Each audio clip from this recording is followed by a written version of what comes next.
1 더하기 1이 무한대가 되는 시간 1프로TV가 여러분을 찾아갑니다.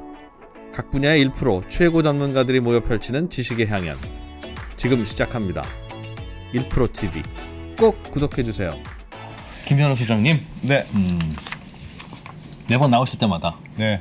우리가 몰랐던 지난번에 아무도 모를 것 진짜. 같던 정보들을 아무것도 아닌 것처럼 풀어놓으시고 항상 홈런을 치고 가셨는데 본인이 만든 것 같아 거의. 자기가 제도를 만든 사람 같아. 네. 그렇지 않으면 이렇게까지 알 수가 없어. 그래서 저희도 이제 저희 언더스탠딩 저희 채널 이름이 언더스탠딩이잖아요. 네, 네. 그 채널에 이제 좋은 콘텐츠들은 이제 제목을 따로 박아서 이제 하고 있는데 김현우 소장님부터 따로 한번 이제 만들어드려야 될 것 같아요. 들어는 봤나 김현우. 네. 오늘은 국민연금이니까 이것도 그렇네. 국민연금 어디까지 가봤니? 뭐 이런 거네. 여기 이거는 뭐 더 자세하게 할 것도 없고요. 그냥 우리가 아는 얘기 그냥 하실 것 같습니다. 오늘은 가끔은 뭐 네. 포볼로 걸어가기도 하죠. 네, 네. 네. 김현우 오늘은 소장님 뭐, 어서 오십시오. 네, 안녕하세요. 구독자 45,900명에 빛나는 유튜브를 운영하고 있고. 아니 여기 유튜브 구독자 수가 얼마 안 되면서 저를 이렇게 소개하기 전까지 홀드해도 되는 겁니까? 우리 사실 2만 명 좀 넘었죠. 네, 네. 저 동구멍 TV라고 저희 넘었는데. 구독자가 여기 2배입니다. 그거 얘기해줘요. 그 우리 최근에 찍은 광고에서 아, 어느 목소리냐. 라고목한- 분명히 김현우 소장 나왔을 거다. 네, 있습니다. 라고무캄님이 아까 여기 윙크 해달라고 맞으면 네. 맞습니다. 트럼프입니다. 네. 그게 진짜 그 에피소드가 있는데 우리가 막 찍고 있었어요. 근데 갑자기 김현우 소장님이 먹을 걸 사들고 갑자기 짠 하고 나타난 거야. 그 광고 찍는 그 막 더빙하는 더빙하고 있는데 그래서 빨리 들어 지금 한 사람 남았어요. 그래서 급하게 찍었는데 너무 잘하시더라고. 그래서 급하게 트럼프로 구독 안 한 분 부끄럽다고. 김현우 소장님 목소리야? 누르세요. 화성 갈 거니까 누구 목소리야? 화성 갈 거니까는 비밀입니다. 정말 하여튼 김현우 소장님은 화성 갈 거니까는 아닌 걸로. 네. 별걸 다 시킵니다. 알겠습니다. 국민연금. 네. 월급 봉투에서 매달 떼어가는 그렇습니다. 사실상 세금 같은 거. 네. 결국 고갈될 거면서 네. 안 낼 수 있으면 안 내면 좋은 거. 글쎄요. 그런 거죠? 저는 뭐 다 같이 내라고 말씀드리고 오늘의 이슈는 고갈이 아닙니다. 아니에요? 뭐 사실 기회가 되면 뭐 고갈까지 갈 수도 있겠지만 오늘의 이슈는 우리가 사실 어쨌든 피할 수가 없잖아요. 말씀해주신 대로 월급 받으시는 분들은 무조건 내야 되고. 네. 그렇다면 어쩔 수 없이 내야 되는 거 내가 여기서 뭘 할 수 있을까? 근로자분들 피할 같은 수 경우는. 없다면 즐겨라. 그렇죠. 국민연금은 내는 건 피할 수 없으니까. 네. 아하. 그렇다면 즐기는데- 즐기는 방법. 네, 즐기는 방법 맞습니다. 그리고 최근 뉴스를 보니까 10대, 20대들이 지금 국민연금을 많이 가입하고 있다. 그러니까 이미 가입이 늘고 있다라는 뉴스가 있어요. 이거 분명히 뭐 10대, 20대 분들이 소득이 없는데도 불구하고 이미 가입한다는 거는 뭔가 이유가 있기 때문에 내는 걸 거고요. 10대, 20대 국민연금 가입자들이 많이 늘고 있고요. 네. 늘고 있는데 보니까 일단 이미 가입자 말씀을 드리는 겁니다. 18세에서 19세가 뭐 1% 정도로 나오네요. 네. 이렇게 이미 가입자라는 거는 사실은 소득이 없어도 가입하는 분들을 얘기를 하는 겁니다. 네. 이분들 같은 경우에. 근데 뭐 10대, 20대 뭐 전체적인 비중에서는 그렇게 많이 늘지는 않았는데 요 정도다. 여기는 익숙하실 거예요. 50대에서 뭐 50대나 40대 같은 경우에 전업주부분들 소득이 없는데 그냥 개인연금 가입하는 것보다 이런 거 가입하는 게 어떠느냐라고 판단을 하실 분들. 네. 예.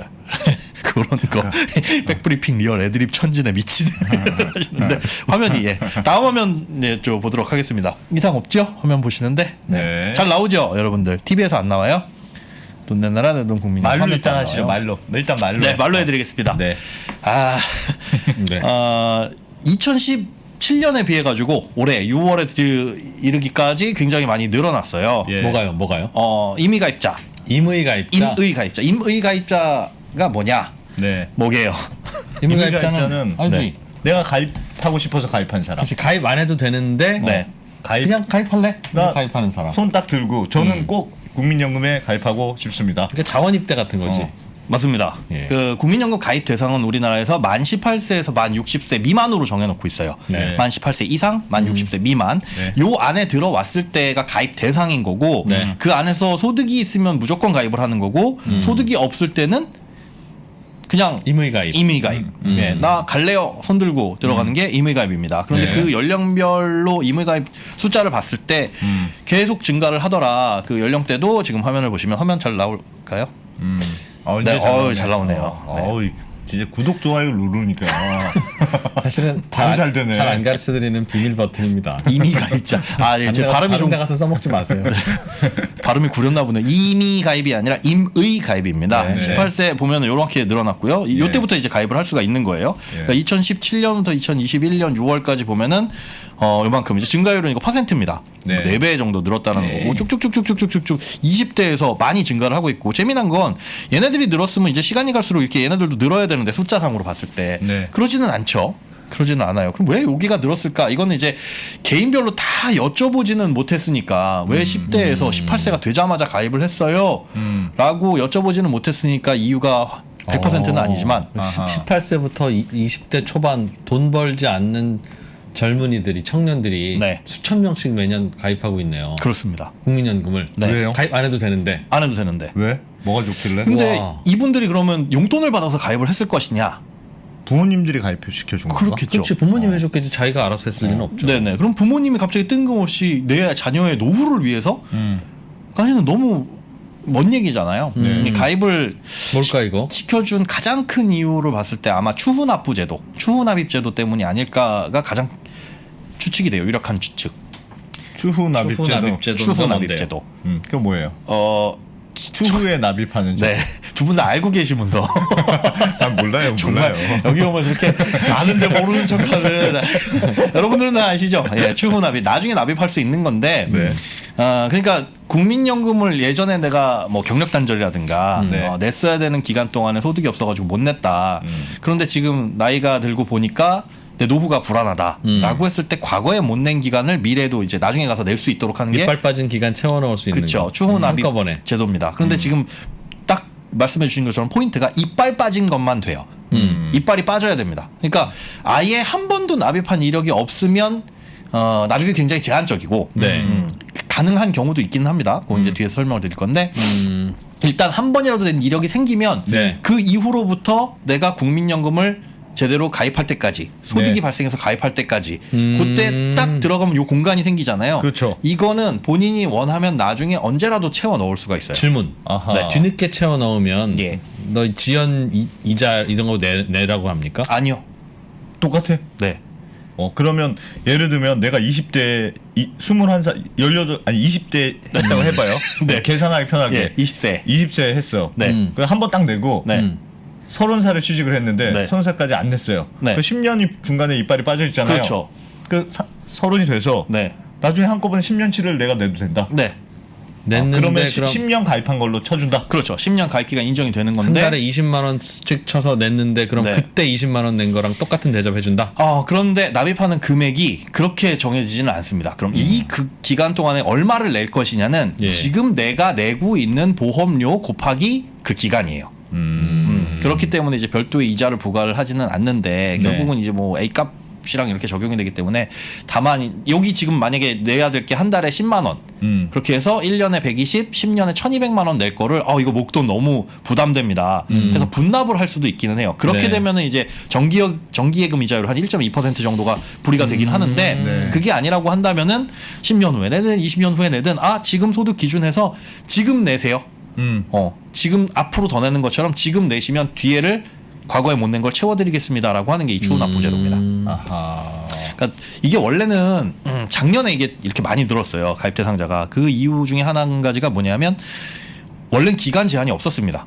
10년이든 20년이든 30년이든 빵꾸난 기간이 있었다. 구멍난 기간이 있었다라고 한다면은 언제든 채워 넣을 수가 있었는데 그게 이제 재테크 수단으로 너무 돈 많은 분들의 재테크 수단으로 활용이 된다. 라는 지적 때문에 올해부터는 10년 안쪽, 그러니까 119개월까지만 한꺼번에 낼 수 있거든요. 10년치까지만. 네, 10년 조금 못 되죠. 한 달 못 되는. 네, 예. 그래서 119개월치만 낼 수 있으니 지금 이렇게 18세에서 임의가입자가 증가하는 이유는 뭐냐면 흔적 하나 남겨주는 거예요, 부모님들이. 아하. 나중에 네가 성장을 해서 돈을 벌어가지고 목돈이 생기면 그때 가서 국민연금 제도를 보고 마음에 들면 네 목돈 집어넣든 넣고. 네. 아니면 안 해도 넣고 안 해도 선택지를 되고. 하나 주는 거잖아요. 그때는 추납제도가 사라질 수도 있긴 하나. 뭐, 그렇죠. 어쨌든 기회를 주겠다. 네, 한 번이라도 납입하는 거 9만 원만 딱 내면 되거든요. 그래서 뭐 우리 성인의 날 그런 네. 거 하잖아요. 장미꽃 한 송이 주고 뭐 향수를 주나요? 그런 거 말고 네. 그냥 자녀가 18세가 됐다. 만 18세가 되는 그 달에 임의가입 한번 딱 넣어주면 네. 나중에 이 친구는 노후에 대한 선택지가 하나 큰 게 생기는 거죠. 그런 게 하나 있으면 그때부터 뭐 또 다음번에 붙기 시작한 그 기간 동안 빈 기간을 그렇죠. 추가 납입할 수 있는데 네. 18세가 되든 19세가 되든 이렇게 한 달이라도 는 게 없으면 네, 저는 그냥 이만큼 하겠습니다만 안 받아준다는 거죠. 맞습니다. 그러니까 나는 그 제도 자체가 왜 그걸 그렇게 꼭 이빨 빠진 것만 채워놓을 수 있게 하는지 굳이 채워놓을 수 있다면 네. 20세 이후부터는 채워놓을 수 있습니다. 알아서 하든가 아니면 30세 이후부터를 해주시든가. 이게 굳이 그걸 찾자면은 뭐냐면 아까 18세에서 60세까지가 가입 대상이라고 말씀드렸잖아요. 네. 그런데 이 18세에서 27세가 되기까지는 가입 대상이긴 하나 그 어떤 가입 유형도 아니에요. 네. 그러니까 이 사람들은 그냥 가입 안 하면 국민연금 가입 미가입자입니다. 그런데 27세 이상이 되면 이 사람들은 돈이 소득이 있건 없건 간에 뭘로 분류가 되냐면 지역가입자로 일단 분류가 돼요. 예, 그래서 국민연금 지역가입자. 예, 지역가입자. 예. 그 기준은 왜 그렇게 처음에 생겼는지는 저도 못 찾아봤는데 요때부터 만약에 이빨 빠진 기간이 난 낸 적이 없다. 그러면 요렇게 지역가입자가 된 날부터 혼인하기 전까지 구멍이 있으면 네. 그거는 또 낼 수가 있어요. 혼인하고 난 다음 기간은 못 내고. 혼인하고 난 다음 기간이라고 하더라도 남편이 국민연금을 안 냈다. 혹은 아내가 국민연금을 안 내서 우리는 국민연금을 납입한 이력이 없는 지역가입자다. 네. 한다면은 국민연금을 내는 순간까지. 그러니까 27세부터 국민연금을 내게 되는 그 순간까지의 구멍은 네. 나중에라도 메꿔 낼 수가 있습니다. 잠깐 그거 잘 못 알아들었어. 진짜 어렵다 그러니까 다시. 이빨이라는 기준이 내가 한 번을 내고 네. 나중에 언젠가 한 번이라도 내는 요 기간이잖아요. 네. 네. 그런데 이게 없다면 처음에 첫 번째 이빨이 없으면 그 첫 번째 이빨이 언제로 되냐면 27세. 27세부터는 그러니까 알겠어. 그러니까 18세 만 18세에서 내가 처음에 넣을 수 있어요. 네네. 그러면 18세부터 가입한 사람을 쳐줘. 그렇죠. 중간에 돈을 안 내도 나중에 내 맘대로 넣어서 꽉 채울 수 있어요. 네네. 18세 한 달만 부었으면. 네, 한 달만 근데 먹어도. 18세 안 붙고 가만히 있으면 27세부터 시작한 걸로 카운트한다. 네. 그때는 안 부어도 27세 안 넣었다고 하더라도 그때는 27세부터는 내가 가입할 수 있어요. 그렇죠. 실제로 지역가입자- 직장에 들어가서 30세부터 넣었더라도 네. 저는 27세부터 할래요. 하면 앞으로 당겨서 할 수 있다. 네네 그렇게 뭐 앞에서 안 냈다면 그걸 이제 이용할 수도 있기는 한데 그럼 나는 37세부터 첫 직장 생활을 시작했어요. 그 전에는 뜻한 바 있어서 놀았어. 네. 37세부터 직장 생활을 시작했다. 그럼 난 27세부터 30세 사이를 붙고 싶어요. 나중에. 네. 근데 이거는 안 돼요. 안 됩니까? 이건 내가 낸 게 중요한 게 아니라 예. 나랑 결혼한 배우자가 냈냐 안 냈냐를 따지더라고요. 결혼 안 했으면. 안 그러면 없어요. 그럼 안 되고. 기회가 없습니다.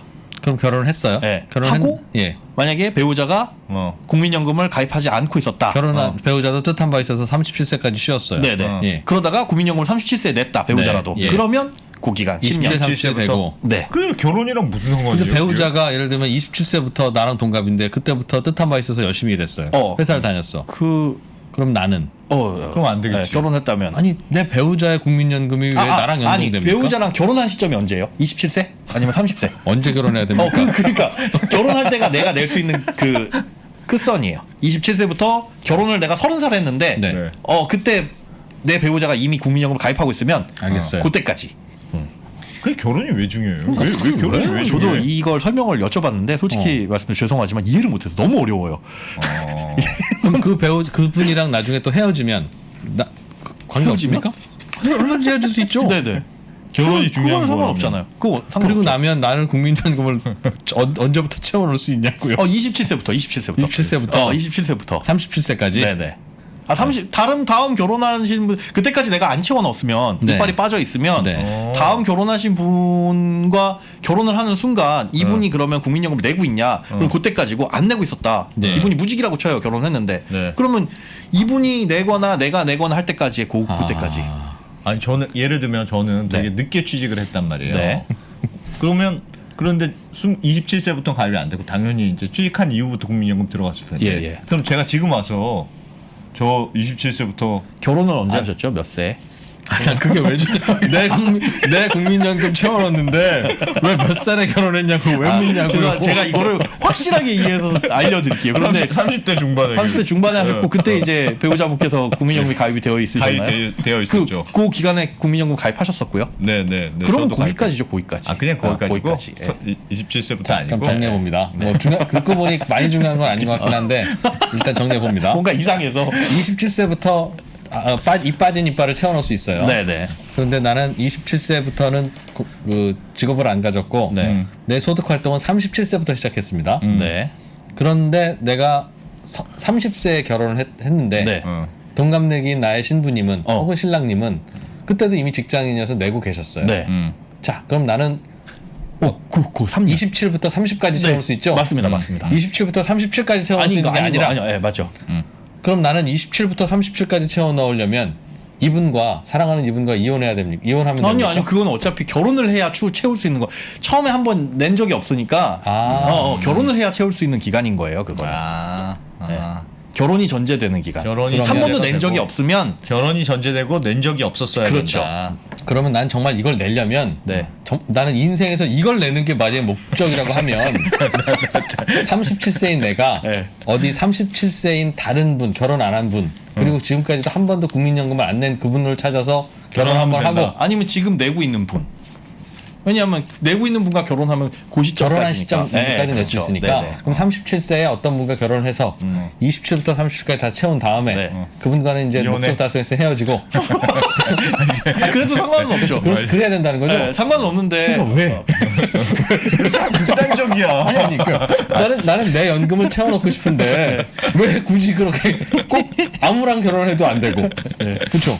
모르겠대요. 37세까지 연금을 그거 좀 안 이상한 넣은 것 분하고 굳이 결혼해야만 나는 채워놓을 수 있다는 이런 제도를 왜 만드는 궁금하시죠? 제가 이걸 꼭 알아봐서 궁금증을 시원하게 풀어드리겠습니다. 아, 네. 알겠습니다. 이상하네. 그거는 하여튼 예. 어쨌든 어렵다 채워넣는 게. 18세부터 하면 이빨을 채울 수 있다. 이빨을 채울 수 있다. 그런데 18세에 한 달을 부었으면 이 지금 그건 내가 했던 상관없이. 고민이 필요 없다는 거죠. 없습니다. 야, 그럼 진짜 이 18세에 한 방은- 무조건 해야 되겠네. 네. 근데 이거는 그러면 무슨 뭐 육아수당 아이수당 주지 말고 전 국민이 18세 되는 날 한 달 나라에서 부어줘요. 그거 얼마나 한다고 그거. 원씩. 그거를 어떤 정치인이 네. 한번 시도를 하려고 했습니다. 굳이 누군지 얘기 안 하겠습니다. 이분 훌륭하네. 시도를 하려고 했는데 야 그거를 그렇게 하면 너네 지자체에서만 그러면 되냐? 네. 나라에서 다 하는 게 아니라 그래서 그게 어쨌든 흐지부지 되긴 했습니다. 흐지부지 됐어요. 네, 흐지부지가 됐습니다. 그러면 아무도 국민연금을 그게 누군지도 모르시는 듯. 국민연금을 예를 들면 18세부터 해서 이빨을 내가 다 채웠어요. 예. 한 10년치를 내가 다 채웠어. 확실히 유리합니까 그럼? 그게 유리해요? 무조건 유리해? 어떤 경우 다르죠. 나중에 연금 받는 게 무조건 다르죠. 그러니까 연금 받는 금액은 많아지는데 네. 우리가 국민연금을 그러면 그거 고민하잖아요. 채우면은 무조건 많이 받으면 전업주부도 가입시키고 허경영 아니에요. 전업주부도 가입시키고 뭐 부모님도 내고 무조건 내죠 무조건. 근데 국민연금이 때에 따라서 유리하지 않은 구석이 있기 때문에 네. 그래서 사실은 고민이 갈리는 부분이에요. 유리하지 않은 부분이면 그래서 근로소득자들이 생각을 해야 될 건 뭐냐면 내 국민연금을 낼까 말까 이거는 내 선택 밖의 문제고 무조건 하는 거니까. 그렇죠. 그냥. 내 자녀도 그냥 한 번만 내주면 그거 지가 선택할 문제고 내 배우자 납입을 할 거냐 말 거냐. 그래서 돈이 있다면 우리 부모님 내가 한 달에 10만 원씩 용돈 10년 드리는 것보다 국민연금 10년 내드리는 게 나을 것 같은데 라는 계산이 나올 수도 있죠. 부모님 낼 거냐 말 거냐. 그런데 낼 거냐 말 거냐 해서 우리가 연금을 얼마 받을까도 생각을 해야 되겠지만 네. 이 연금을 받음으로 인해서 잃게 되는 건 뭔지도 생각을 해보셔야 된다는 거죠. 예를 들자면 부모님은 뭐 기초연금 혹은 배우자 같은 경우에는 유족연금에 대해서 손해를 볼 수도 있는 거고 뭐 마찬가지로 우리도 늙어서 기초연금 받게 되면 그 기초연금에도 마이너스가 생길 수도 있는 거고. 그러니까 그 말은 국민연금을 받고 있으면 예. 다른 연금을 못 받는 게 생기는 경우들이 있으니 예, 그렇습니다. 말씀하신 기초연금? 기초연금도 일정 부분은 그래요. 45만 원을 넘어가게 되면 연금액이 쉽게 얘기해서 45만 원을 넘어가면 일부 깎일 수가 있습니다. 이건 얼마를 받는지 그 A 값에 따라서 달라져요. 그리고 이제 보통 이제 아는 분들이 가시니까 네. 아내가 임의가입을 해서 원금을 받다가 네. 남편이 먼저 돌아가시면 원래는 남편이 부었던 연금에 유족연금을 아내가 받도록 되어 있는데 그렇죠. 그것도 못 받는. 못 받지는 선택할 수 않습니다. 있죠. 자기 거. 이거 화면을 보면서 설명을 드릴게요. 내 거하고 내 유족연금 같이 받을 수도 있고 둘 중에 하나를 선택할 수도 있어요. 예. 어떻게 되냐면 자, 본인 노령연금을 받으면서 원래 받아야 될 유족연금의 30%를 받거나 네. 아니면 유족연금의 100%를 받거나 이 두 가지 중에 하나를 내 선택할 걸 수가 포기하고? 있습니다. 네. 그러니까 내 거를 포기해야 된다는 게 상당히 큰 거죠. 나는 그동안 임의가입해서 부어왔는데. 예, 그렇죠. 아하. 그러니까 유족연금의 30% 그럼 유족연금은 얼마가 나오냐? 원래는 살아있는 사람이 받던 금액의 20년 이상 낸 경우에 60% 남짓 받습니다. 조금 네, 넘는 예, 금액을. 예. 네. 그러니까 남편이 예를 들어 100만 원 받고 있다가 사망을 하면 원래는 나는 유족연금으로 60만 원을 받는 거죠. 네. 아, 그러네요. 아내 입장에서 예, 그렇게 예. 되는데 자 예를 들어볼게요. 여기 있죠. 남편이 100만 원, 아내가 50만 원 수령하고 있다. 네. 그러다가 남편이 사망을 했을 때 예. 1번 선택지 본인은 50만 원 플러스 남편 원래 유족연금은 60만 원인데 그거의 30%는 18만 원. 합치면 그렇게? 68만 원이 돼요. 그렇죠? 2번 선택지는 내 거 포기하고 남편 걸 받으면 60만 원 수령하게 돼요. 이 경우에는 당연히 선택지는 1번을 하겠네. 1번이죠. 예. 1번입니다. 그런데 2번인 경우 아내가 남편이 100만 원, 아내가 30만 원 수령하는 경우에서 남편이 사망을 하게 되면 어떻게 되냐? 아내 본인 걸 그냥 나는 계속 받을래요라고 한다면 30만 원에 받고. 남편 거 18만 원에서 48만 원 수령하게 되는데 아하. 이때 그냥 내 걸 포기하게 되면 유족연금 전액 60만 원이 다 나옵니다. 아. 이렇게 되면 결국은 내 걸 못 받는, 내 걸 포기해야 되는 누가 바보같이 48만 원 수령하겠어요.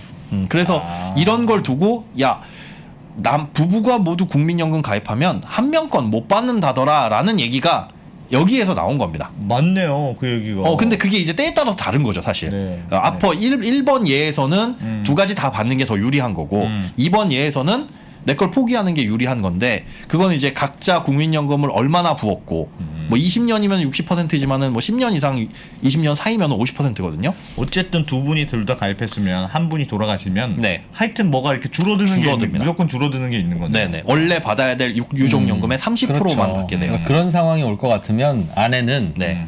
보통 아내가 하시니까 국민연금에 임의가입할 게 아니라 그냥 적금을 붓는 게 나을 수도 아니면 있어요. 그렇죠. 아니면 개인 연금을 하든지 뭐 그런 걸 하는 게 더 나은 방법일 수도 있을 것 같은데. 그러니까 이게 연금액이 크게 차이 나면 이런 문제가 생기는 거죠. 남편이 100만 원, 뭐 아내가 10만 원이면 내 거 받고 있느니 차라리 내 거 포기하고 남편의 유족연금을 받게 되는 게 더 유리할 수 있어서 어쨌든 그런 그래서 분- 임의가입으로 이빨 빠진 기간을 무조건 채워넣는 게 항상 좋은 것은 아니다.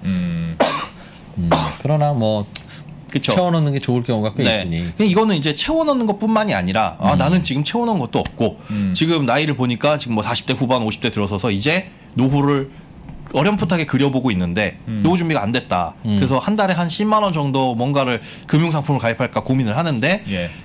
아내 이름으로 국민연금을 가입해줄까라고 고민하시는 분들은 10만 원씩 10년 채워 넣어봐야 한 16, 7만 원 정도? 그 정도 받게 되거든요. 이제 아내분은. 네, 예. 같이 살아가지고 같이 받게 되면 문제 없어요. 그러면 좋죠. 그런데 그러다가 남편이 먼저 사망했다. 그러면 이 10년 동안 부은 이거는 아내 거는 유족연금 때문에 안 받는 게 차라리 나와버리니까. 그런 경우가 생기겠네요. 그렇죠. 그렇죠. 근데 이게 문제가 우리의 수명을 알 수가 없으니까 뭐가 더 유리하냐는 여기서 판단이 안 됩니다. 그래서 고민의 포인트는 사실은 요거다. 뭐 다행스러운 건 이렇게 갈리게 되면 예. 선택지가 갈리게 됐을 때 유리한 걸 알려주기는 해요. 연금공단에서는. 공단에서 이렇게 알려주죠. 받으면 얼마 받고 이렇게 하면 얼마 받습니다. 그렇습니다. 그러나 저는 임의가입을 하는 게 합리적인 판단이다라고 생각합니다. 왜요? 임의가입을 계속 하면 예를 들면 이제 배우자가 네. 주로 이제 남편이겠죠.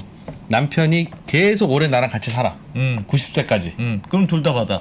그럴 때는 둘 다 받잖아요. 둘 다 땡큐죠. 받죠. 그게 제일 좋죠. 그게 제일 둘다 좋죠. 받죠. 그게. 네. 그러니까 임의가입을 하면 남편이 오래 사는 리스크를 해지할 수 있어요. 그렇죠.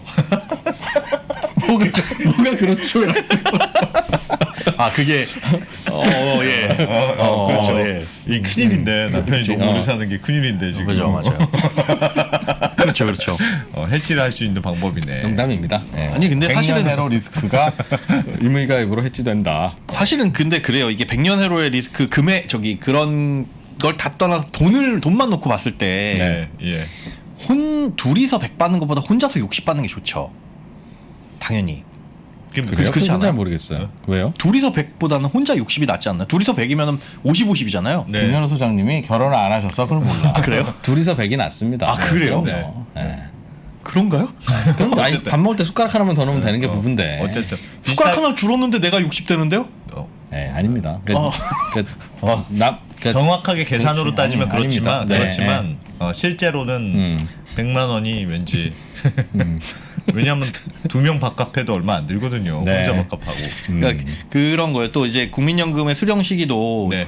예전에는 60세였지만 지금은 대부분 이제 60년생 이후에 출생하신 분들은 다 65세부터 받잖아요. 네. 그러다 보니까 내가 납입을 다 채우고 나서도 65세까지의 공백 기간이 있다는 거죠. 그러다 보면 이게 이제 또 저울질을 해야 될 부분들도 많이 있다. 그래서 임의가입이 좋기는 하나 이런 리스크가 있다는 건 일단 이런 리스크는 알겠습니다. 있다. 알고 네, 납입은 네. 해야 되겠죠. 야, 근데 놀랍네요. 이런 거 어떻게 아시고 부모님들이 아이가 만 18세가 되면 네. 만 18세입니까? 만 18세. 그러면 딱 첫 달 부어주고 임의가입해서 부어주고 또 해지? 한 번만 딱 내면 돼요. 아니 계속 내주면요? 계속 내주면 그만큼 내줘도 연금을 내줘도 가입 기간이 늘어나긴 내줘도 하는데 되는데 뭐 그거는 그건 나중에 그렇게 선택할 수도 있는 거니까. 계속 내는 건 다른 연금 상품으로 내주면 둘 다 갖게 되는 거니까 그러네. 그게 나을 수 네. 있겠죠, 그죠? 그렇습니다. 그래서 그런 선택지가 일단 있다라는 네. 거고요. 뭐 배우자가 소득이 없으면은 국민연금 임의가입도 고려는 해보시되 아까 말씀드린 그 유종연금 이슈가 있으니까 그런 부분도 그런 좀 거 판단을 생각은 해야 된다. 네. 하시는 게 낫고요. 네. 근데 이제 부모님들 같은 경우에 걱정이 되시는 부분도 있을 거예요. 부모님이나 아니면 부모님 연세는 아니더라도 이제 노후에 가까워 오신 분들 이걸 납입하는 게 좋냐 안 좋냐 이거는 또 상황에 따라서 달라질 가능성이 많이 있는데 네. 일단 10년을 다 못 채웠다. 네. 조금만 내면 10년이 채워지는데 10년을 다 못 채웠다 하는 경우에는 일단 10년 채워놓고 보는 게 유리하겠죠. 네. 그러면 연금 수급 권한이 그럴 때 생기니까. 근데 그게 아니라 한 번도 낸 적이 없다면 이런 거 저런 걸 다 생각을 해보셔야 돼요. 아까 말씀드린 기초연금과의 관계. 기초연금은 지금 기준으로서는 65세 이상 되면 30만 원씩 나오잖아요. 네. 근데 국민연금이 45만 원 이상 받게 되면 요게 일정 부분씩 깎여서 아하. 150 국민연금이 154만 원, 153, 4만 원 요때 언저리까지는 아무리 많이 깎여도 절반이 깎입니다. 그러니까 15만 원은 받을 수가 있어요. 네. 합쳐가지고 합쳐가지고 169만 원까지는 받을 수가 있거든요. 그래서 네. 국민연금 그 사이에서 왔다 갔다 하는 거는 기초연금이 쭉 줄어들다가 169만 원? 제가 기억에는 아마 그런데 여기 메모를 해놨나 모르겠네요. 169만 원 정도일 거예요. 그 정도가 넘어가게 되면 그때부터는 이제 없습니다. 그 기초연금이 안 나와요. 근데 뭐 국민연금으로 그 정도 나오게 되면 국민연금이 169만 원 거의 170만 원 가까이 받으면 받으면 혼자 일 기준. 기초연금 30만 원이 안 나와요. 아예 안 없다. 나온다. 근데 물론 뭐 그 정도 있으면 그래도 없어도 되는 돈은 아니고 그렇죠. 아쉬울 수는 그 있는데. 국민연금 아니라 그 돈을 다른 곳에서 부었으면 그 다른 것도 받고 기초연금도 받잖아요. 그렇죠. 그렇죠. 기초연금 30만 원은 다른 수입이 있다고 안 주는 거는 아니지 않습니까? 아니죠. 안 줍니다. 아 그럼 내가 적금을 부어서 네. 한 달에 169만 원씩 찾아 쓸 수 있는 적금을 만들어서 깎습니까? 그거는 안 깎아요. 그렇죠. 네, 그거는 안 깎아요. 그러니까 근로소득이 있거나 사업소득이 있으면 깎고 깎는데. 재산이 있으면 재산을 또 소득으로 환산해서 깎는데 지금 말씀하신 것처럼 금융소득을 넣어놓은 걸 내가 금융자산을 깎지는 않습니다. 국민연금이 169만 원 나올 정도로 다른 일반 연금 상품을 부으려면 돈이 많이 드니까. 네네. 뭐 그런 부분들도 생각을 해보셔야 되고 아하. 가장 사실은 걱정되는 게 뭐냐면 이제 건보료 이슈죠. 네. 국민연금이지만 국민연금도 소득에 포함이 되기 때문에 이것도 일정 소득이 넘어가게 되면 건보료가 올라가. 네, 건보료가 올라갈 수도 있고 중요한 거는 이제 피부양자 자격에서 탈락이 될 수가 있어요. 아니 그래요? 네. 국민연금을 받는다는 이유로 국민연금을 일정 부분 많이 받으면 얼마나 많이 받으면요? 그거를 지금 화면을 띄워주시면 이게 상황에 따라서 조금 다릅니다. 일단 금융, 연금, 근로소득 합산해가지고 3,400만 원을 초과하게 되면 배제가 됩니다. 다 하여튼 피부양자로서 네. 하여튼 버는 돈이 3,400만 원이 넘으면 네. 저게 이러면 지금은 커 보이지만 네. 이제 안 기자랑 저랑 뭐 아니면 김은혜 소장님이 은퇴하실 시점에 되면 네. 저거는 생활비도 안 되는 돈일 수도 있는데 이거 좀 3,400만 늘어나지 원. 않을까요?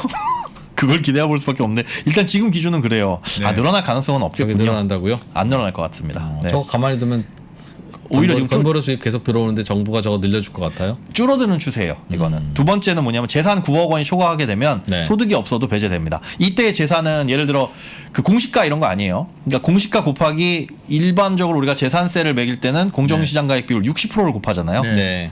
종부세 말고 네. 이거 그냥 재산세. 그러면 그러면 그냥 시가로 그냥 아니요 아니요. 공시 가격의 공시가의 60%. 60%. 그냥 공시가의 60%니까 야 9억 정도면 뭐 만만하네 할 수도 있는데 이게 낮아집니다. 어떻게 낮아지냐?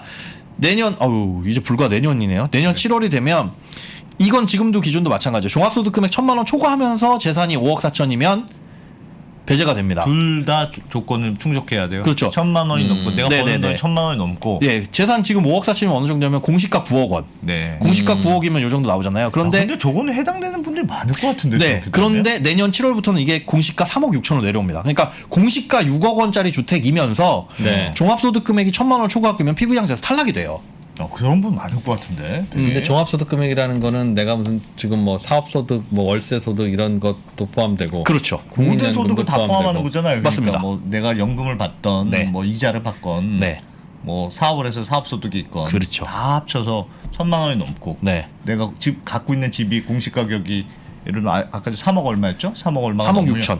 넘으면 무조건 피부양자에서 빠진다. 그죠. 공시가가 6억이라고 기억해 두시면 돼요. 그거 이제 60%를 곱하는 거니까. 물론 공정시장 가입비율이 나중에 올라가면 훨씬 더 이 문턱은 저기 낮아질 수는 있겠지만은 그래서 연금과 관련해서. 생각을 해봐야 될 게 국민연금도 오히려 국민연금 요만큼 받고 건보료가 더 나가는 경우도 생길 수가 있으니까. 그렇죠. 그 1,000만 원 연간 1,000만 원 국민연금 때문에 초과할 수 있으니까. 그렇죠. 그렇게 되면은 이 피부양자라는 건 피부양자 자격을 유지할 수 있으면 아예 건보료를 안 내는 건데 네. 탈락되는 순간 내 재산과 소득을 모두 다 합쳐가지고 건보료를 내야 건보료를 판단하기 때문에 그렇게 되면은 훨씬 불리해질 수가 있습니다. 그러네요. 그런 것도 있네요. 아. 그리고 다른 거 같은 경우는 뭐 재산은 처분하면 줄일 수 있긴 하지만 국민연금은 한번 받기 시작한 걸 내가 안 받겠습니다 할 그럴 수도 수도 없는 있고. 부분이라서 그러네. 이런 것들은 크게 문제가 될 수 있죠. 그리고 걱정되는 거는 지금 기준이긴 하고 조금 전에 이 프로님 말씀해 주신 것처럼 이 기준 자체가 계속 낮아지는 추세잖아요. 그리고 네. 소득 기준으로 부과를 하겠다. 건보료는 재산 기준이 아닌 소득에 입각해서 부과를 하겠다라는 쪽으로 가까워지고 있다 보니까 이 1,000만 원이라는 기준 자체도 더 내려올 수도 있는 저는 근데 상황이죠. 국민연금을 받는 연금인데 그걸 소득으로 계산하는 게 좀 이상한 것 같아요. 그걸 왜 소득으로 계산하죠? 국민연금으로? 소득이니까요. 젊었을 때 낸 돈을 네. 연금으로 해서 나중에 받는 건데 네. 물론 뭐 좀 더 받느냐 뭐 덜 그런 건 있겠으나 예를 들면 그냥 소득이 아니잖아요. 내가 미리 낸 돈을 나중에 받는 건데 그게 왜 소득이야? 우리 안승찬 기자님은 그렇게 따지면 내가 연봉을 모아서 그때 세금 다 내고 소득세 다 내고 받은 연봉을 은행에다 넣어놓고 나중에 이자를 받아 쓰고 있는데 그 이자 소득도 소득세 또 내요. 그렇지. 내가 열심히 모은 돈으로 소득세 다 내고 네. 요만큼 나와서 번 돈으로 아니, 근데 그렇게 주식을 물론- 샀다가 물론 그렇지. 배당을 받으면 배당 소득세 이거 근데 내요. 앞에가 국민이 붙은 연금이잖아요. 국민이 붙은 연금이니까. 근데 국민연금을 하는데 이걸 많이 받으면 이것 깎이고 저것 깎이고 하는 계산을 한다는 게 좀 이상하다는 거예요. 소득에서 그러면 제해해야 된다. 예를 들면 내가 재테크를 잘해서 네네. 주식을 해왔거나 뭐 어떤 펀드를 해서 나중에 돈을 많이 버는 거야. 어쨌든 재산이 늘어나는 거니까 네. 오케이지만 이건 국민연금이잖아. 아니요, 주식을 했는데 삼성전자가 반토막 났어도 삼성전자에서 배당 나오면 배당 소득세 냅니다. 그렇죠. 그렇죠. 네. 그러니까 뭐 벌금. 알았어요. 기초연금은 뭐 그런데 여기에 해당이 되진 않죠. 국민연금만 네, 해당이 네. 되긴 하는데 그리고 네. 지금 말씀드린 건 우리가 연금소득 공제라는 것도 해요. 그러니까 1년에 한 달에 내가 100만 원씩 연금을 받는다. 국민연금을 받는다 해가지고 1,200만 원에 대한 세금을 다 내는 건 아닙니다. 여기도 우리가 근로소득이 있을 때 근로소득 표준공제라고 해가지고 일부 빼주는 거 있잖아요. 그냥 빼주는 거. 그냥 빼주는 것처럼 연금도 그냥 빼주는 공제들이 있어요. 화면 잠깐 띄워주시면 요 정도 금액에 대해서는 요만큼은 빠집니다. 그러니까 1,400만 원까지는 한 630만 원 정도는 공제를 하고 나머지에 대해서만 세금을 내게 돼요. 그러니까 그 나머지 금액이 아까 말씀드린 1,000만 원의 기준에 들어가는 거기는 한데 아, 연금 소득 있을 경우엔 630만 원을 빼준다. 이거 1,400 초과할 때 350만 원 이하면은 그냥 연금 없는 걸로 쳐주고 네. 그러니까 이것까지는 상관없습니다. 그리고 뭐 300에서 700 초과하면 350 일단 빼고 이 초과하는 350에 대해서는 40% 요만큼 이제 공제를 해주는 거죠. 우리가 연말정산 때 공제받는 거나 마찬가지로 소득 공제 받는 거나 그러니까 국민연금을 받을 때도 이건 근로소득이 아닌 연금소득인데 그냥 공제를 요만큼 해줍니다 네. 라고 하는 거고 그럼 여기서 더 뺄 수 있는 건 뭐냐 우리가 보통 근로소득 같은 경우에는 뭐 그런 공제 있잖아요. 뭐 의료비 공제 또 무슨 교육비 공제 이런 거 연금은 그런 게 없습니다. 연금소득은 오로지 이 연금소득 공제와 플러스 인적공제 그걸로 끝이에요. 그러니까 이것도 소득이니까 연말정산은 하게 되는데 뭐 걱정하실 필요는 없는 게 연금 소득만 있다. 그러면 이거는 국민연금공단이 연말정산을 해줍니다. 그걸로 끝나요. 그걸로 끝내서 뭐 세금 내라 그러면 내면 되고 낼 거는 사실은 없겠죠. 다른 소득이 있다면은 그건 본인이 이제 종합소득세 신고를 하셔야 되는 일이 생기는데 네. 뭐 어찌됐든지 간에 연금소득에 대해서는 공제받을 건 이런 거밖에 없다는 거는 기억을 해주시고 그렇게 되면 뭐 세부담이나 나중에 가서 건강보험료에 대한 부담은 얼마든지 늘어날 수 있다. 이런 소득이든 저런 소득이든 소득이 있으면 네. 소득이 있으면 건강보험료를 내는 게 맞는데 우리나라 건강보험료의 문제는 소득이 있어? 그럼 건보료 내. 알았어요. 소득이 있으니까 내야죠. 그런데 나오는 고지서를 보니까 소득에 따라서 내는 게 아니라 재산에 따라서 부과를 하니까 그렇죠. 그거는 바꿔줘야죠. 그러면 피부양자에서 탈락해서 건보료를 내려면 알았어. 나 소득이 있다고 건보료 내라고 하는구나. 네. 그럼 소득에 맞춰서 낼게요. 하면 그 말이 맞는데 들어온 소득에서 건보료 내면 되니까. 그렇죠. 그런데 시골에 땅이 좀 있으시네요. 차가 있으시네. 그럼 차 타이어를 팔아서 그럼 건보료를 냅니까? 그러니까 그 시골의 땅과 시골의 차는 무슨 돈으로 샀냐? 네가 지금 신고하지 않은 소득이 어디서 숨겨져 있는 거 아니냐라는 걸 간주해서 간주하는 건데 그걸 입증하든가 그러면. 그렇죠. 늑대 과거에는 정기. 그랬는데 예. 그래서 이게 불합리해서 점차 이제 소득 기반으로 바꾸고 있긴 하나 아직도 바뀌어야 될 게 많이 있죠. 자, 이 지역가입자 좋습니다. 같은 경우는. 예. 네. 그리고 일단은 국민연금 받으실 때 또 우리가 고민하는 게 일찍 받을까 늦게 받을까. 이제 근로소득자들 내가 받는 거. 그러니까 지금 좀 전에 얘기한 건 국민연금을 이빨 빠진 거를 다 붓든 뭐 해서 부을 수 있으면 좋긴 한데 네. 나중에 그것 때문에 국민연금을 많이 받으면 그것 때문에 이렇게 저렇게 꼬여서 건보료도 피부양자 탈락 뭐 이런 것이 있을 수 있다. 그렇죠. 이빨 빠진 걸 채워 넣거나 아니면 이빨 빠진 게 아예 없어서 그냥 내거나 어쨌든 국민연금을 낼지 말지 선택을 할 수 할 있는 때. 대상에 있어서는 네. 그게 부모님이든 내 배우자가 됐든 아 이런 거 고민해라. 그냥 내가 무조건 내야 되는 사람은 그냥 내는 거고. 그렇죠. 어쩔 수 없는 거고요. 어쩔 수 없는 거고. 그 다음에 이제 어쩔 수 없이 내는 사람들, 뭐 직장 가입자라든지 아니면은 뭐 지역 가입자라든지 어쨌든 내고 있잖아요. 네. 내고 있는 상황에서 이제 내가 국민연금을 받게 되었을 때, 네. 혹은 뭐 누군가 부모님이나 국민연금을 받게 됐을 때, 빨리 받는 게 유리하냐, 늦게 받는 게 유리하냐, 이거는 수명에 따라 달라지는 거니까 모를 일이긴 한데, 빨리 받는 게 일단은 대부분의 경우에서는 저는 유리한 것 같아요. 5%씩 덜 받기는 하나 네. 어쨌든 일찍 받아가지고 그걸로 뭔가를 할 수 있다는 거. 뭐 오래 살면은 손익분기점이 좀 갈라지긴 하는데 그리고 늦게 받으면은 불리한 이유 중에 한 가지가 뭐냐면 아까 말씀드린 유종연금 있죠. 네. 유종연금에 대해서 이 늦게 받은 부분에 대한 가산 금액은 안 줍니다. 응? 쉽게 얘기해서 원래는 100만 원을 받아야 되는데 네. 이거를 미뤄가지고 늦게 받으면은 연 7.2%씩 곱하기 최대 5년까지 36%를 더 받거든요. 즉 100만 원 받을 사람이 5년 늘려 받으면 136만 원이 나와요. 늦게 받을수록 금액이 늘어난다. 그렇죠. 네. 그 136만 원을 받고 있는데 이분이 돌아가시면 예. 136만 원의 60%가 유종연금으로 나오는 게 아니라 원래 받던 아하. 100만 원의 60%가 유종연금으로 나오게 됩니다. 아. 그래서 그런 부분들까지 생각을 해보자면 배우자가 있는 분들은 늦게 받는 게 꼭 유리한 것만은 아니네. 그래서 이것도 이것도 생각해야 되네. 이것도 좀 빨리 받자. 그러니까 이걸 생각하면 네. 혼인신고 안 하는 게 또 좋은 거예요. 그냥 각자 임의가입해서 내다가 각자 받으면 사실상은 공동주머니지만 정부가 보기에는 전혀 딴 주머니인 네. 두 사람으로서 되어 있으면 즉 혼인신고 안 하고 한 집에서 살면 네. 다 해결되는 거잖아요. 근데 그렇게 했을 때 한 명이 죽으면 유종연금을 이분이 못 받아가죠. 넘어가진 않지 아예. 아이고. 다음에 유족이 있다면 네, 받겠지만은 네. 그럼 돌아가시기 전에 혼인신고 해야 그런 건 되네. 있죠. 그렇죠. 그리고 또 한 가지 생각을 해야 될 게 이혼을 했을 때 사실 국민연금의 분할연금입니다. 분할연금. 네, 분할연금. 이 부분은 왜 이혼 얘기로 했지? 분할연금은 어쨌든 뭐예요? 분할연금 뭐예요? 우리가 이혼할 때 이혼 소송 하잖아요. 재산 분할하고 예. 그럴 때 이 국민연금에 대한 부분도 딱 클리어하게 해놓지 않으면 네. 나중에 가서 예를 들어 20살 때 결혼해가지고 10년 같이 살았어요. 그러다가 이혼해가지고 한 30년 동안 안 보고 살았어.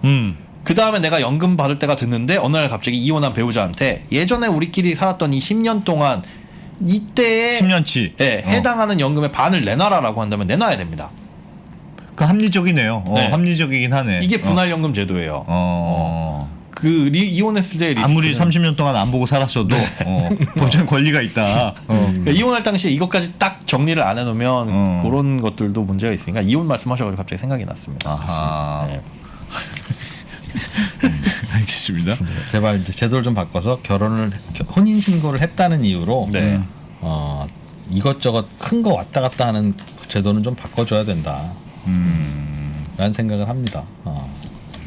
그리고 미리 받느냐 늦게 받느냐도 그런 것도 있어요. 아까 전에 얘기하셨던 대로 달달이 받는, 지난번에도 한번 그런 말씀 해주셨던 것 같은데 그 달에 얼마를 받느냐, 너무 많이 받으면 이런저런 막 이렇게 까이는 것들이 생기니까 차라리 미리 받아서 이렇게 분할로 나누는 게 낫다. 아니, 그건 국민연금이 아니었나? 죄송합니다. 진짜 딴 얘기했습니다. 죄송합니다. 받을 게 너무 많으면 이제 공개하게 되는 알겠습니다. 그런 일이. 그 국민연금이 아니었구나. 네. 뭐 자영업자 같은 경우에는 이제 낼지 말지를 선택할 수 있는 건 아니고 당연히 이제 소득이 잡히면 내야 되긴 하는데 그런 경우는 있죠. 내 소득보다 더 내고 싶다 하는 경우에는 얼마든지 받아서 더 내실 수는 있는데 뭐 노후를 위해서 더 내시는 거는 국민연금을요? 예. 소득이 예를 들어 뭐 연간 뭐 월 100만 원으로 잡혔다. 네. 자영업자 같은 경우 연 1,200으로. 자영업 하시는 경우는 네. 곱하기 9%인 뭐 100만 원이니까 9만 원 정도를 매월 내야 되겠지만은 네. 제가 소득은 요 정도지만 내 노후를 위해서 더 내고 싶다라고 한다면은 그 이상은 낼 수도 있어요. 그걸 나중에 더 낼 수는 없어요? 없습니다. 임플란트 할 때 이렇게 좀 추가로 안 돼요? 그거 예. 더 씌우는 건 안 됩니다. 더 씌우는 건 안 되고 네. 구멍이 난 거면 나중에 낼 수도 있고. 크라운은 안 되고 임플란트는 된다. 네. 그리고 구멍이 난 거는 아까 납입하지 않아도 되는 기간에만 그 구멍을 메꿀 수 있는 거예요. 그래서 이게 무슨 뜻이냐면 프리랜서 분들 그냥 네. 이악 물고 안 내시는 분들 가끔 있습니다. 네. 자영업자 분들. 그러니까 30살부터 사업소득 신고가 돼가지고 이때부터 내세요 날라오는데 네. 안 내고 그냥 버티시는 분들. 네. 이렇게 만약에 30살 때부터 안 내고 쭉 50세까지 버텼다가 네. 그럼 과거에 안 낸 기간 이거 내야지 네. 하고 있을 때 이거 못 내요. 그건 내라고 그럼 그동안 고지서를 왜 왔어요? 내는데 우리도 빚지면 빚을 독촉하고 이게 사라지는 기간이 있잖아요. 소멸시효라는 게 이게 사라져가지고 독촉하다가 3년이 지나가면 이게 사라집니다. 그러니까 내가 낼 수 있는 건 지금으로부터 안 낸 과거의 직전 3년치. 내야 되는데 안 내는 거였다면? 네. 아하. 그래서 그거는 뒤늦게 후회하고 난 갈패야지 해도 안 됩니다, 그 그거. 더 옛날 건 없다. 낼 수가 없어요. 3년치만 된다. 그거는 이제 아까 말씀드린 추후 납입하고는 전혀 다른 거라. 나는 그러면 예전에 한번 내놨으니까 네. 지금은 안 내고 있다가 돈 많이 모아가지고 재테크 열심히 해서 한꺼번에 내야지? 그거 안 돼요. 그거 안 됩니다. 안 돼요? 안 됩니다. 왜? 아까 말씀드린 이빨 빠진 기간이잖아요. 이빨 빠진 기간이 아니 내야 될 기간이었던 거죠. 내야 될 기간을 그거는 이미 가입에만 해당이 되는 그렇죠. 거고. 이미 가입을 해놓고 안 내도 되는 기간을 나중에는 채워 넣을 수 있지만 네. 내야 되는 기간을 안 낸 거는 독촉에 왔는데 아하. 이거에 대한 소멸시효가 완성돼서 그냥 아하. 납입의 의무가 없어진 거지. 그걸 채워 넣을 수는 없습니다. 아하. 간혹 가다가 제가 이 얘기가 생각나는 게 그런 분들 계시더라고요. 이거 나중에 해도 된다 그러던데요 라고 하는데 그거는 직전 3년 동안 아하. 소멸시효가 완성되지 않은 체납분에 대해서만 납입을 할 수 있어서 낼 경우에는 다 내야 되겠죠? 일부만 내고 좀 더 기다려주세요는 안 되겠죠? 네. 그거 낸 걸로 끝나는 겁니다. 이런 식만 낼까? 뭐. 한 번 떠나가면 이제 끝이에요. 네. 저 떠나고 끝난다. 네, 썬파파님 본인이 이빨 뺀 기간 맞습니다. 본인이 뺀 기간이라서 본인이 이빨을 뺀 기간만 내가 넣는 거고. 아니 본인 이빨을 뽑아버린 거는 이건 그건 안 된다. 안 안 된다. 알겠어요. 야, 뭐 이렇게 왜 이렇게 복잡해요? 참. 다행이죠. 복잡해서 근데 간단했으면 오늘 가장 큰 거는 그러네요. 그러니까 18세가 되면 한 달치 넣어주면 그게 제일 좋죠. 그런 분도 있어요. 그 청약 통장도 몇 살부터 넣는 거죠? 그 청약 저축? 원래는 만 19세 이상부터 카운팅이 되기는 하는데 네. 그 전에 넣은 건 네. 최대 2년, 최대 24회까지만 인정이 됩니다. 그럼 17세부터는 넣어야 된다는 거잖아요. 아니면 뭐 태어나자마자 2년만 딱 넣고 만 19세까지 안 넣고 있거나. 그러니까, 그러니까 네. 지금 그거는 경쟁이잖아요. 예. 많이 오랜 기간 넣어야만 좋은 아파트 받는 거니까. 네. 17세부터 넣어야 되네요. 그럼. 넣어야죠. 그럼 17세 때는 청약저축 만들어주고 그래서 넣어주고 네. 18세 때는 국민연금 만들어주고 해주고. 그 공식처럼 외우면 되겠네 그냥. 그렇죠. 고2가 되면 청약저축 만들어서 통장 넣어주고. 만들어주고 네. 고 3이 되면 그거 몇 년 넣어줘야 돼? 2년 동안 넣어준다. 그거는 그냥 그렇죠. 2년. 그냥 쭉 넣어야 돼요. 쭉. 청약저축. 청약저축은 조금씩 해서 조금씩 넣어준다. 주택장애종합저축은 그냥 가입해서 한 달에 얼마씩? 한 달에 10만 원이 제일 10만 좋습니다. 원. 한 달에 10만 원씩 넣어준다. 네. 다른 조건 해주지 말고 대학 등록금 필요 없고요. 주택청약종합저축 10만 원씩 넣어주시는 게. 그리고 고 3이 되면 이제 고생하는구나. 어디다 써놨으면 좋겠어. 표로 이렇게 항상 꼭 해야 되는 거. 고2 청약, 고3 연금. 고2 청약, 고3 연금. 네. 좋은 거 가르치신다. 청약하실 때는 저는 2%는 11만 원 내는 걸 항상 권해드립니다. 어떻게 될지 모르니까. 그러니까 꼭 이 정부 얘기 아니에요. 이 나라 이 정책은 언제 바뀔지 몰라요. 그렇죠. 맞습니다. 그래서 조금이라도 더 낸 사람 우대할 수도 있다. 그렇죠. 그러니까 10만 원만 해준다고 하다가 뭐 예를 들면 조금 그 금액을 확 늘려버리면 네. 나는 10만 원을 맞춰서 내는데라는 사람은 수두룩한데 네. 그러면 이제 11만 원 냈으면 순위가 확 앞당겨지겠죠. 나중에 청약저축이 없어지는 거 아니에요? 청약통장이라는 제도가 글쎄요. 좀 생각해 보면 좀 이상하긴 해요. 그게. 이게 원래 처음에 생겼던 거에 자꾸 이제 엎어시고 누더기처럼 막 붙이다 보니까 네. 이건 이상한데 하는 일들이 생긴 건데 지금 뭐 비단 그런 예로 민영주택에 대한 뭐 신혼부부 소득 네. 제한 없는 거 추첨을 네. 돌린다. 1인 가구도 생애 최초 돌린다. 이런 것처럼 계속 보완되니까 말씀하신 것처럼 그것도 그래서 얼마든지 달라질 이 수 있죠. 주택 그 청약저축은요. 네. 그러니까 19세 이전에 가입한 거 2년은 그건 인정해주면 안 돼요. 그걸 왜 인정해줍니까 그걸? 제가 예를 들면 근로청소년이라서 네. 예를 들면 본인이 번 돈으로 했다. 입증이 되면 그건 뭐 인정해준다 할 수 있죠. 자기가 일부됐으니까. 그렇죠. 근데 스마트한 부모를 만났을 경우에 생기는 이거를 안 그래도 우리는 가능하면 줄이려고 노력하는데 왜 그 인정해주는지는 모르겠어요. 네. 어쨌든 아까 채팅창에는 보니까 제일 많이 올라온 게 국민연금 많이 들어봤자 나중에 못 받는다. 그 얘기는 어떻습니까? 그거는 일단 네. 고갈에 대한 걱정이잖아요. 네, 네. 그거는 뭐 그런데 고갈이 되지 않은 나라가 우리나라하고 일본 정도.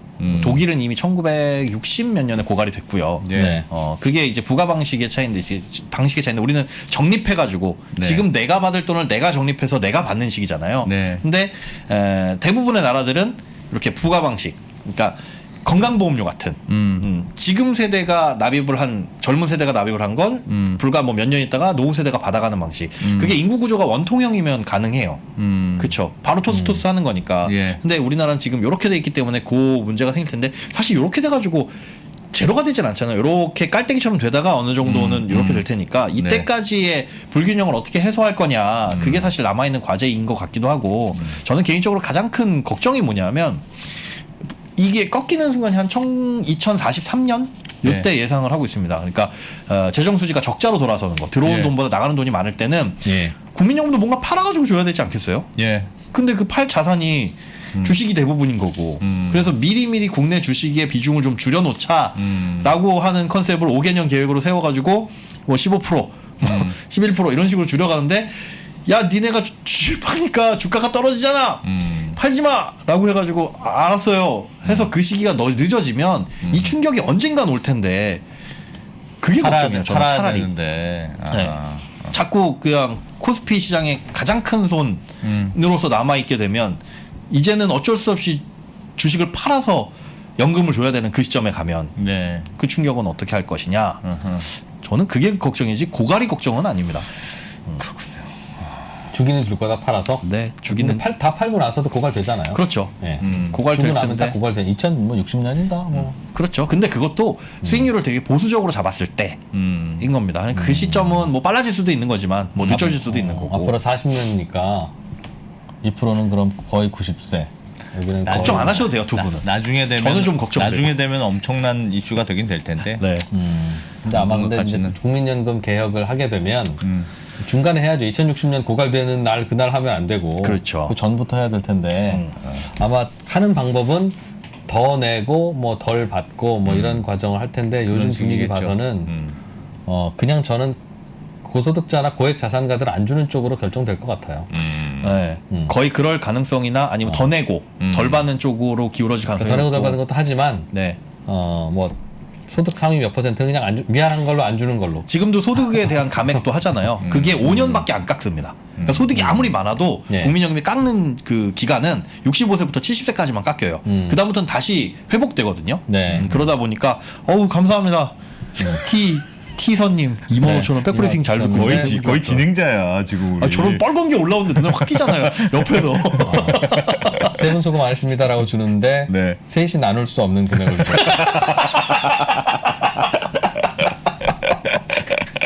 빵 터졌네.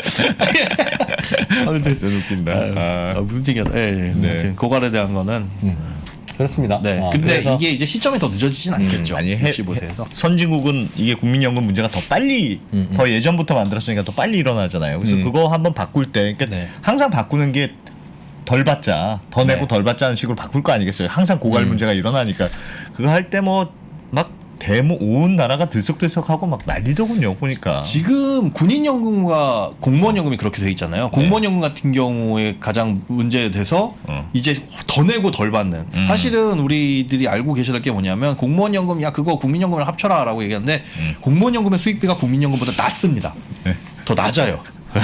공무원 연금이 네, 더 낮아요. 그러니까 그분들이 내고 받아가는 효율이 국민연금보다 더 못합니다. 이제는. 네. 이제는 못해졌다라는 거를 아셔야지. 네, 왜 이렇게 웃으세요? 뭐가 있었나요? 아니 지금 형 그 나눈다 그 왜 그런 얘기를 지금 5천 원 더 줘라 막 난리잖아요. 왜 그런 얘기를 하고 그러세요? 나 좀 아니 동의하시면 다른 분이 주셔도 되지 않나요? 5천 원 더 낸다라 막 이러지.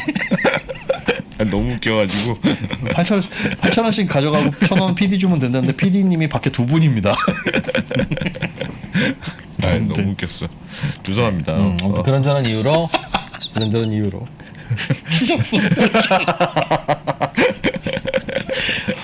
감사합니다. 아이 참. 아우 되게 민망하다. 그렇습니다. 네, 감사히 잘 나누겠습니다. 싸우지 않고 네. 딱 나눌 수 있는 금액이 됐네. 네.